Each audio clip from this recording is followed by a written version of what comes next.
Assalamualaikum warahmatullahi wabarakatuh. Baik para pemirsa channel ini yang dirahmati Allah, pada kesempatan perdana ini saya akan membacakan sebuah buku yang berjudul The Best Stories of Al-Quran, di mana di dalam buku ini akan kita bacakan kisah-kisah teladan Al-Quran untuk anak. Langsung saja kepada judul yang pertama, Terciptanya Bumi. Pada mulanya tidak ada bumi, tidak ada langit, tidak ada matahari, dan tidak ada bulan. Yang ada hanyalah kegelapan. Bumi sama sekali belum terbentuk. Kemudian Allah menciptakan dunia yang indah. Kemudian Allah menciptakan dunia yang indah. Dunia diisi oleh makhluk-makhluk ciptaannya. Allah menciptakan langit dan bumi dalam 6 rangkaian masa. Allah cukup berkata, jadilah, maka jadilah bumi dan langit. Kemudian Allah bersemayam di atas singgasananya untuk mengatur segala ciptaannya. Allah juga menciptakan matahari yang bersinar cemerlang dan bulan yang bercahaya karena menerima pantulan matahari. Allah pun menciptakan bintang-bintang yang berkerlap-kerlip di angkasa. Allah menciptakan bumi selama 2 hari. Allah berfirman, hendaklah tanah kering muncul dari kedalaman air. Maka terciptalah daratan dan lautan di bumi. Allah menamai tanah kering itu sebagai daratan dan kumpulan air sebagai lautan. Di atas daratan, Allah menciptakan jajaran gunung-gunung yang sangat besar. Allah menciptakan gunung-gunung sebagai penyeimbang dan pengaman bumi. Selama 6 hari, Allah membentuk langit ke dalam 7 lapisan. Di lapisan terendah, Allah menciptakan gugusan bintang-bintang yang berkerlap-kerlip. Allah juga menciptakan bintang berekor di antara bintang-bintang tersebut. Allah juga mengisi alam semesta ini dengan jutaan planet yang melayang-layang di angkasa. Allah pun membuat bumi mengelilingi matahari sehingga terjadilah pergantian siang dan malam. Kejadian bumi mengelilingi matahari pada porosnya juga mendatangkan berbagai macam musim di bumi dan menandai hari serta pergantian tahun. Semua benda di angkasa yang Allah ciptakan telah diatur tempatnya sehingga tidak saling bertabrakan. Kemudian Allah menciptakan makhluk-makhluk hidup yang bergerak. Lalu Allah meniupkan angin yang dapat menghidupkan bibit-bibit tumbuhan. Allah juga menciptakan awan yang berasal dari uap yang diterbangkan angin. Kemudian dapat turun sebagai hujan yang menghidupkan tumbuh-tumbuhan. Allah menumbuhkan berbagai macam tanaman, termasuk bunga-bunga yang cantik seperti mawar, aster, serta tanaman hias lainnya. Allah menciptakan makhluk yang besar dan makhluk yang sangat kecil. Serangga mungil, semut hitam yang merayap di tanah, lebah yang terbang mengitari bunga yang mengumpulkan madu. Semuanya ciptaan Allah yang begitu indah.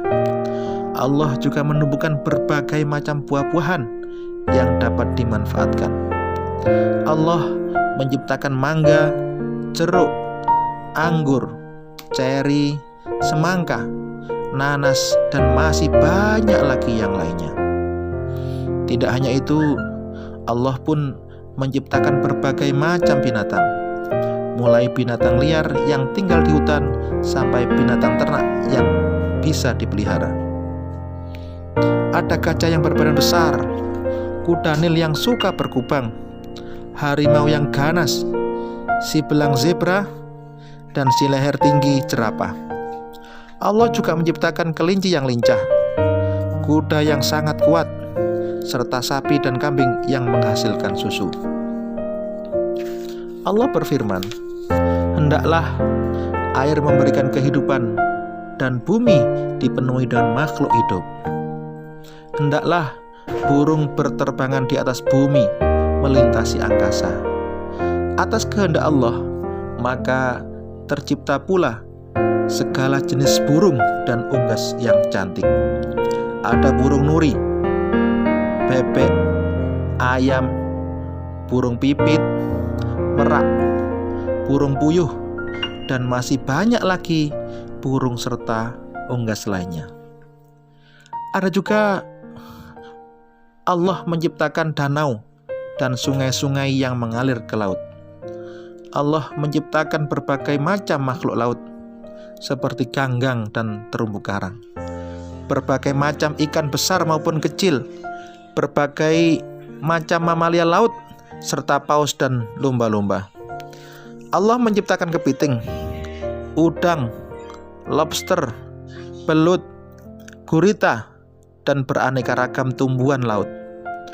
Allah telah mengatur semua makhluk ciptaannya sehingga tidak ada satupun yang sia-sia. Sungguh sempurna ciptaan Allah. Lalu Allah pun menjadikan manusia yang bertugas untuk beribadah kepadanya. Ketika Allah memberitahu para malaikat tentang rencananya tersebut, para malaikat merasa takut dan khawatir bahwa makhluk yang disebut manusia itu akan merusak bumi. Para malaikat pun berkata kepada Allah, wahai Tuhan kami, untuk apa Engkau menciptakan makhluk selain kami? Untuk apa Engkau menciptakan makhluk lain selain kami? Padahal kami selalu bertasbih, bertahmid, beribadah, dan mengagungkan nama-Mu tanpa henti.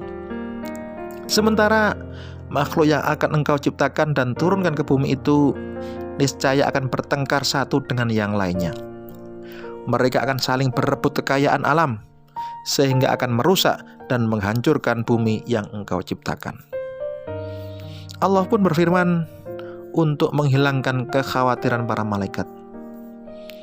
Aku mengetahui apa yang kamu tidak ketahui, dan aku sendirilah yang mengetahui hikmah segala penciptaan. Bila aku telah menciptakan manusia dan meniupkan ruh kepadanya, bersujudlah kamu di hadapannya. Maka Allah pun menciptakan manusia dari segumpal tanah liat kering. Setelah bentuknya disempurnakan, Allah meniupkan ruh ke dalam tubuhnya. Setelah itu, jadilah sesosok manusia sempurna yang dinamai Adam. Para malaikat yang melihat Adam sudah dihidupkan langsung bersujud di hadapannya. Hal itu dilakukan sebagai penghormatan bagi makhluk Allah yang mendapat amanah mengatur bumi dengan segala isinya. Namun, makhluk Allah yang bernama iblis ternyata merasa dirinya lebih mulia daripada Adam, karena dia diciptakan dari api, sedangkan Adam diciptakan dari tanah. Kebanggaan atas asal-usulnya itu membuat dia sombong. Iblis merasa rendah bila harus bersujud menghormati Adam. Dia tidak mau bersujud seperti yang diperintahkan Allah. Maka Allah bertanya, hai iblis, mengapa kamu tidak bersujud menghormati sesuatu yang telah aku ciptakan dengan tanganku? Adakah engkau menganggap dirimu paling benar dan paling agung? Iblis pun menjawab, aku lebih mulia dan lebih baik daripada Adam. Bukankah engkau telah menciptakan aku dari api, sedangkan Adam diciptakan dari tanah? Walaupun Allah telah menegurnya, iblis pun tetap sombong dan congkak.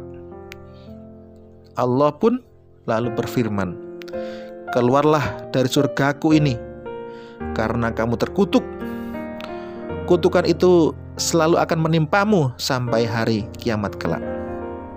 Pada hari itu Allah mengusir iblis dari surga dan ia dinyatakan sebagai penghuni neraka suatu hari atau sebagai penghuni neraka saat hari kiamat tiba.